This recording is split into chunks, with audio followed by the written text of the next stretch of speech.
Renato Portaluppi quer ficar no Grêmio em 2025 e aqui eu abro o debate para que vocês possam opinar e sei que esse debate já vem, de meses e vai seguir até que as partes definam se o Renato segue ou não no Grêmio. Roda a vinheta.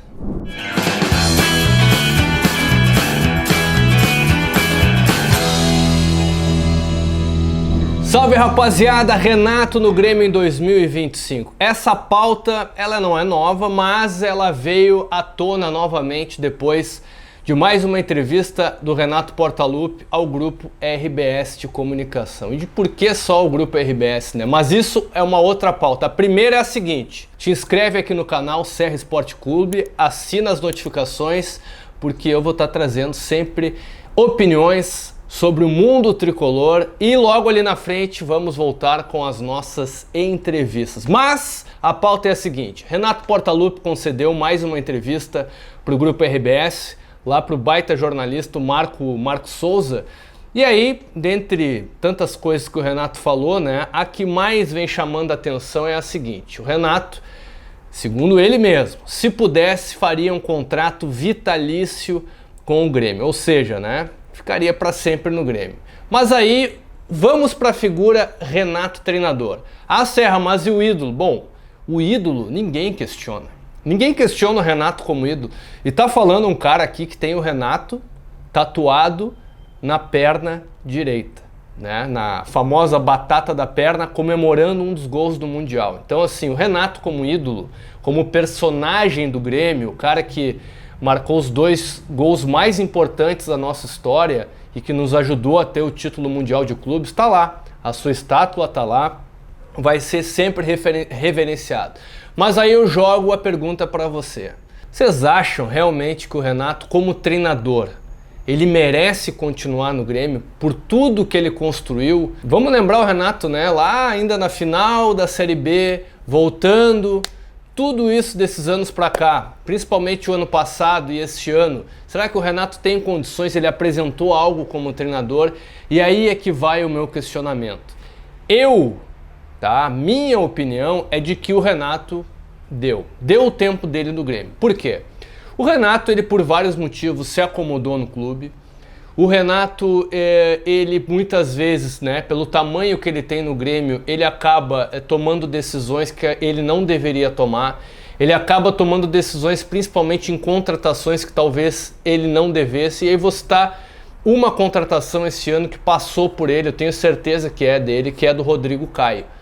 Com todo respeito à biografia do Rodrigo Caio, mas não é um jogador que tem condição hoje de estar num clube profissional de Série A, de alto rendimento. O Rodrigo Caio, talvez por uma Série C, por os problemas que ele passou com o joelho e tal.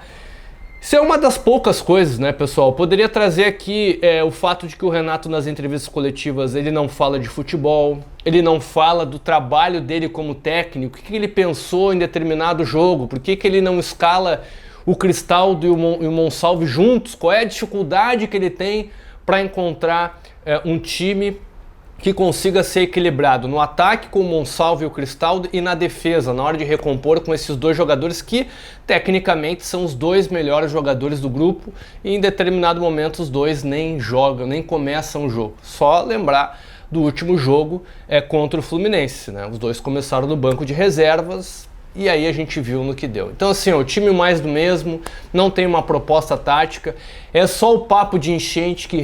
Gente, beleza, eu sei que impactou a enchente, mas a gente tem um exemplo aqui do lado, que é o co-irmão. Trocou de técnico, passou pela enchente, inclusive o CT de treinamento ficou mais tempo parado do que o nosso. Eu sei que faz diferença jogar fora de casa, eu sei que faz muita diferença, mas não dá para botar só na culpa da enchente, pessoal. É isso que a gente tem que perceber.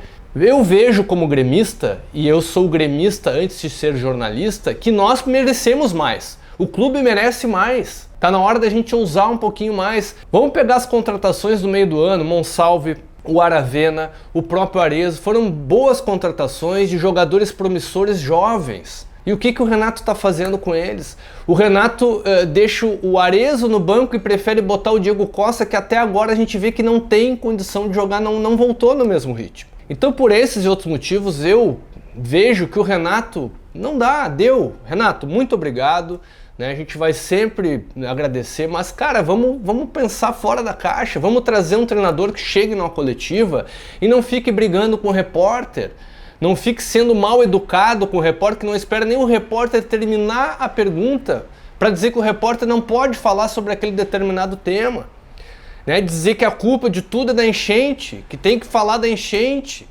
né? Sendo que o seu João e a Dona Maria ali do bairro Maitá, do Sarandi, até hoje estão sem casa e continuam trabalhando e a vida segue. É inadmissível colocar a culpa só na enchente de um grupo de pessoas que está, vamos dizer assim, fora da bolha do mercado de trabalho brasileiro. Os caras ganham em média 500 mil reais por mês.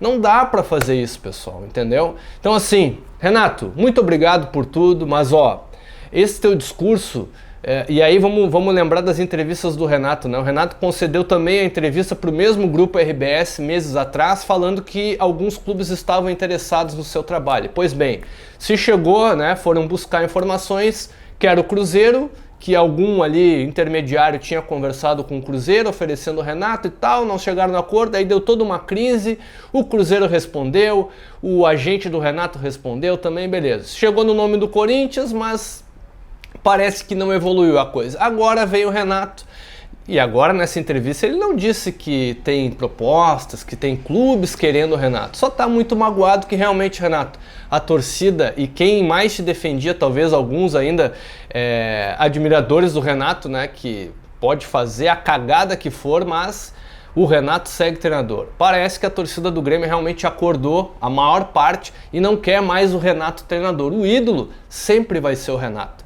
Mas o Renato treinador não dá mais, gente. A gente precisa de mais. Desde o ano passado nós estamos sofrendo com o sistema defensivo. E só não fomos campeões no ano passado, não é porque o juiz não deu aquele toque de mão do Yuri Alberto lá contra o Corinthians, né? Porque ali teria um pênalti que ser batido ainda, a gente não sabe se é ser gol ou não. Mas foi porque nós tivemos a defesa mais vazada em 2023. Sim, tínhamos o Soares, o extraterrestre, fomos o ataque mais positivo, mas ao mesmo tempo tivemos a defesa mais vazada. Vocês já imaginaram o ano passado se a defesa não tivesse sido a mais vazada e a gente tivesse tomado menos gols? Nós éramos campeões brasileiros. Então assim, um treinador que em 2 anos não corrige o sistema defensivo, só coloca na conta de que se tivesse um grupo de 400 milhões era campeão, vamos lembrar do Flamengo, né? O próprio Renato passou pelo Flamengo e chegou aonde? Ganhou o quê? Então pessoal, fica aqui a reflexão e o meu muito obrigado ao Renato. Mas Renato, esse papinho aí de que o meu sexto sentido, tô em cima do muro, vou esperar o torcedor responder... O torcedor está respondendo todo dia na tua rede social e na rede social do Grêmio que não quer mais o Renato treinador no Grêmio, tá bem? Te inscreve aqui no Serra Esporte Clube e diariamente, de segunda a sexta, 9 da manhã, eu tô lá no canal do Bagé e no canal da Rádio Imortal, no Futebol Alegria do Grêmio. Valeu, até mais!